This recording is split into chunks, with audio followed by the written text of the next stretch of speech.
Say the old gods dipped a coral blade into the ocean, and when they pulled it out, I say, Japan was made by a handful of brave men.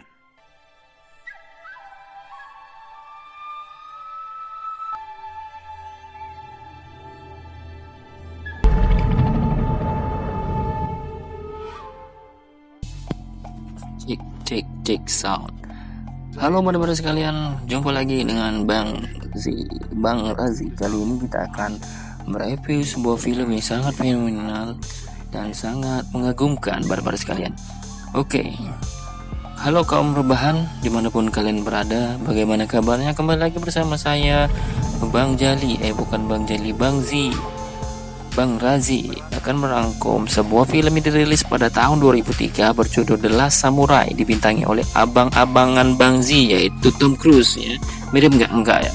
Oke, lanjut. Film ini akan banyak sekali menampilkan adegan epik dan penggambaran lokasi yang sangat sinematografi, sekali lagi juga sangat detail dan realistis. Jadi kayak kelihatan benar-benar gitu ya.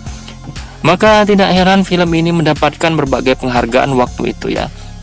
Ya udah, tanpa berlama-lama, karena nanti malam saya akan olahraga ya, mau latihan BJJ. Langsung saja pakai headset, streskan posisi kalian, dan jangan lupa siapkan makanan kalian, karena kalau tidak makan nanti kelaparan ya. Yuk kita katakan bersama-sama, check this out.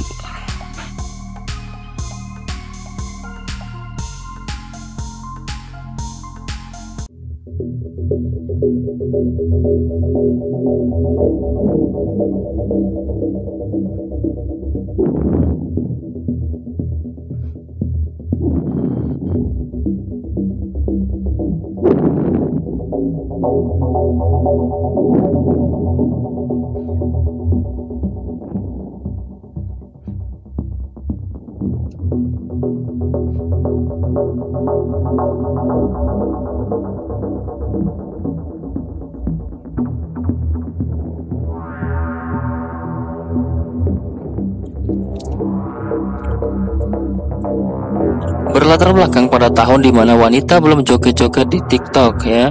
Cerita akan fokus pada seorang mantan angkatan darat bernama Kapten Nathan, di mana dia adalah salah satu prajurit yang cukup hebat dan ahli dalam bidang persenjataan.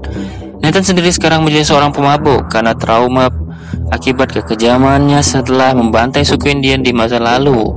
Suatu hari Nathan pun diundang pada sebuah acara makan malam.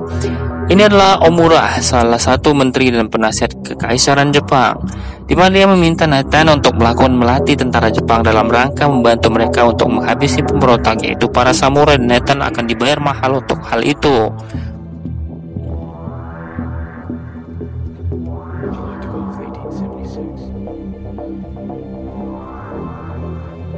Nathan yang sekarang sudah miskin pun akhirnya mau menerima tawaran tersebut dan langsung berangkat menuju ke Jepang. Tiba di sana, Nathan pun langsung bertemu dengan sang kaisar, di mana beliau mengungkapkan keinginannya untuk menghabisi para samurai yang menolak kekaisaran dirinya. Tak ingin membuang waktu, Nathan langsung melatih para tentara Jepang, di mana saat itu senjata api masih cukup asing bagi mereka dan belum bisa menggunakan dengan baik. Dan itu merupakan tugas Nathan untuk melatih mereka agar bersiap dalam peperangan. Singkat cerita, Nathan pun diminta untuk memimpin para tentara, di mana hari itu juga mereka harus berangkat untuk menghadang para samurai memberontak di perbatasan. Nathan yang menganggap bahwa mereka belum siap untuk berperang, langsung buktikan perkataan tersebut dengan meminta salah satu prajurit menembak dirinya. Dan dia hasilnya meleset. Entah karena tegang, diburu-buru, atau memang karena belum pernah menembak sebelumnya, jenderal pun tetap mengirim mereka untuk terjun ke medan perang. Dan tiba di hari H, Nathan beserta tentara kekaisaran pun terlihat sudah bersiap di posisinya masing-masing, dan terlihat bahwa mereka masih gemetaran memegang senjata karena memang masih belum siap untuk itu.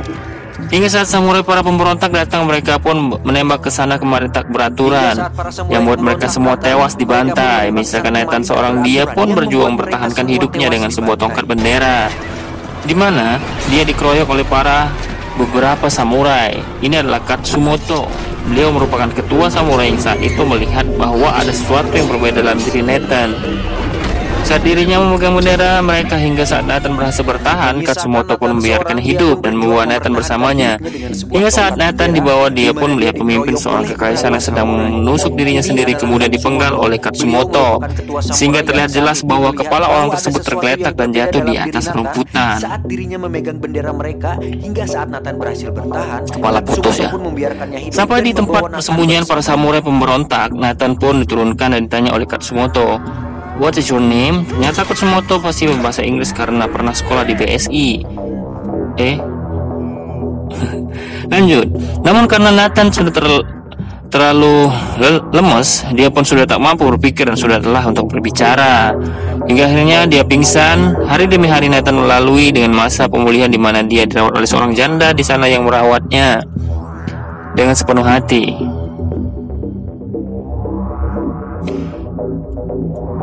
Ini adalah anak Katsumoto dan ini adalah Ujio, tangan kanan dari Katsumoto, di mana dia mempertanyakan tentang alasan Katsumoto membiarkannya hidup.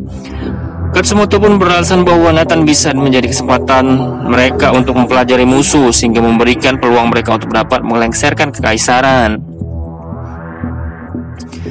Dalam masa pemulihan, Nathan pun terus dihantui mimpi buruk akibat perbuatannya di masa lalu.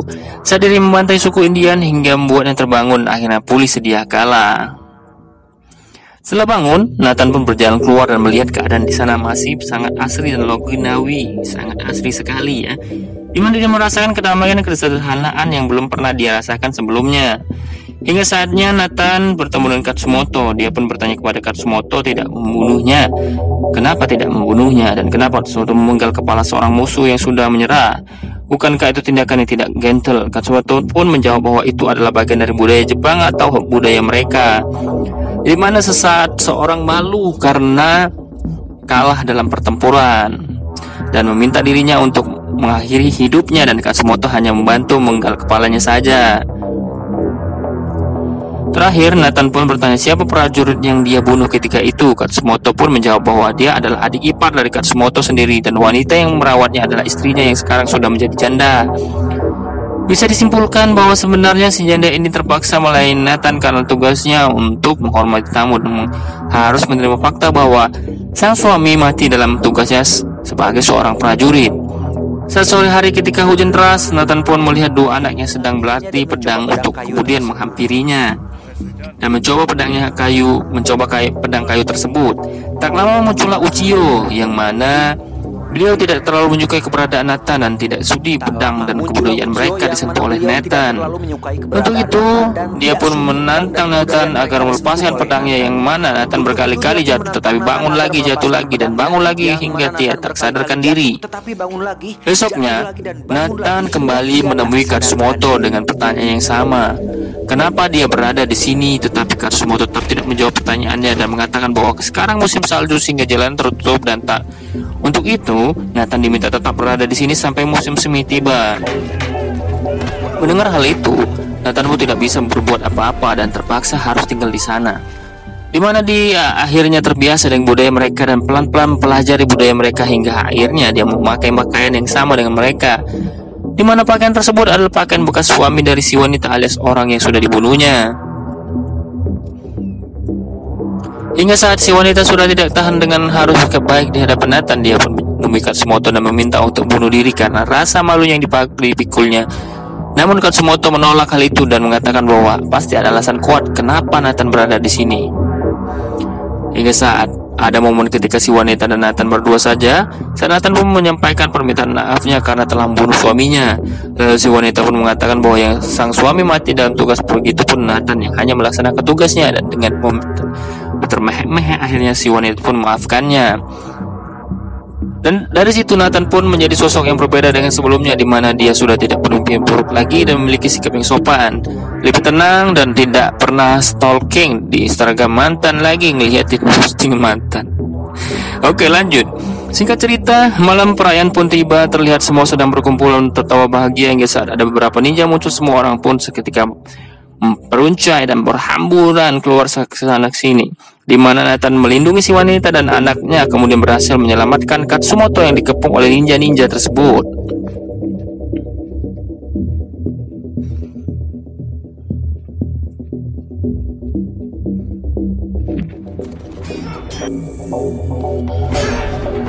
Sesudah kejadian itu, akhirnya Nathan sadar bahwa Menteri Omura yang kita lihat tadi di awal lah yang sebenarnya tokoh jahat di sini.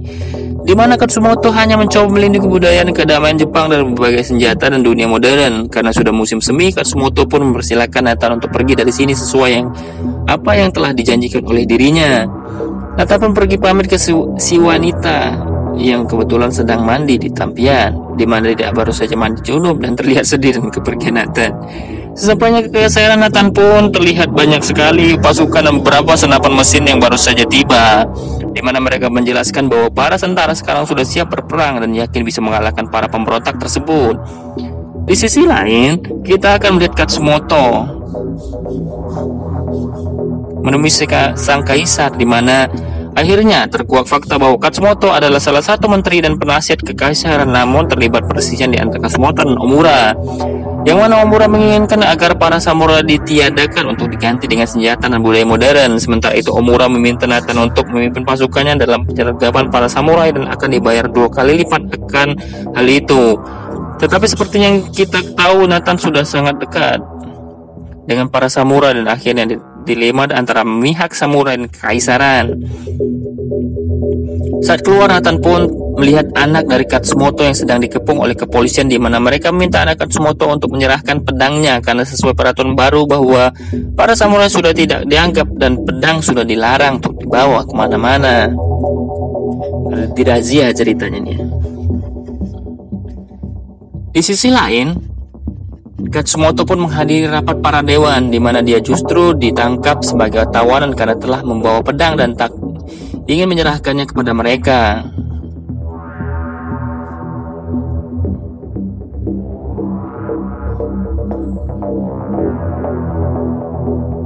Tak tinggal diam, Nathan pun diam-diam datang menemui Katsumoto dengan mengaku sebagai Presiden Amerika Serikat untuk membebaskan Katsumoto dari sana.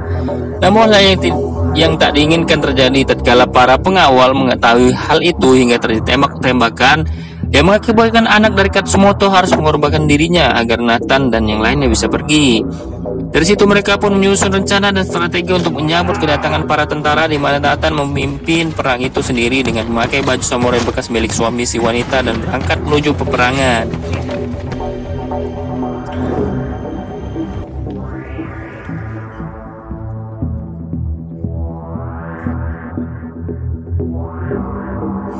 Saatnya tiba Jenderal Barat dan Omura pun kaget saat melihat Nathan memihak para samurai dan menganggap Nathan sebagai pemberontak. Karena tidak ingin menyerahkan pedang ke mereka, Nathan dan kawan pun langsung bersiap untuk berperang.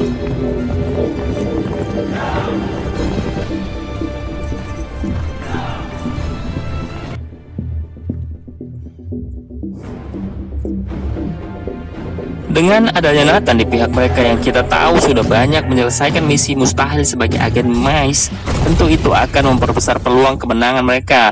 Dan benar saja mereka pun bisa memecahkan pasukan Omura, di mana mereka mampu mengalahkan sebagian besar tentara, namun tak cukup untuk bisa memenangkan peperangan. Hingga saat-saat terakhir mereka dibantai, sang kapten dari pasukan Omura pun tak kuat melihat saudara-saudaranya dibantai dan memerintahkan pasukan untuk menghentikan serangannya.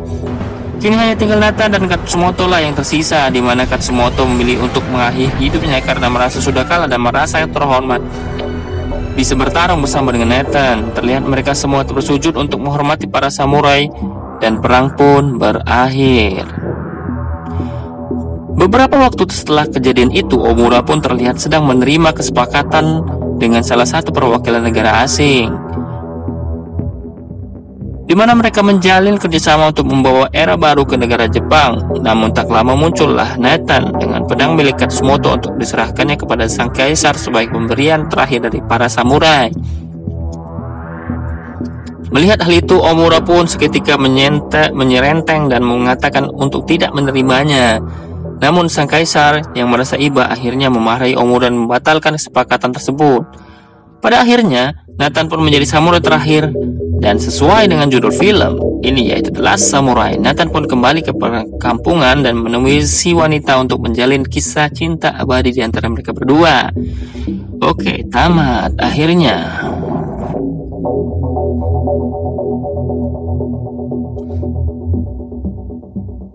Filmnya cukup seru dan menggambarkan sangat juga detail dan realistis. Bahkan saya sempat pernah membaca dalam salah satu artikel pemberian dari Mbah Google bahwa katanya Tom Cruise menghabiskan waktu 2 tahun untuk mempersiapkan penampilan dalam film ini, seperti belajar bertarungan dengan pedang dan berbahasa Jepang. Jadi tidak aneh jika beliau memerankan karakter Kapten Nathan tidak sangat lihai dan piawai. Tapi kenapa ya saya masih belum bisa move on dari sosok Boyka dan merasa bahwa peperangan tadi kurang lengkap dengan rasanya ikut sindiran Boyka. Tapi kalau dipikir lagi, masa iya peperangan dilawan dengan pertentangan dan pukulan? Yo wes lah, kita ngopi dulu supaya nggak ngantuk lagi. Oke baru sekalian, itulah ada video review dari Bang Z, yaitu film yang menceritakan tentang samurai terakhir atau The Last Samurai, The Last Bang Razi. Ya udahlah, intinya dalam film ini adalah perjuangan itu harus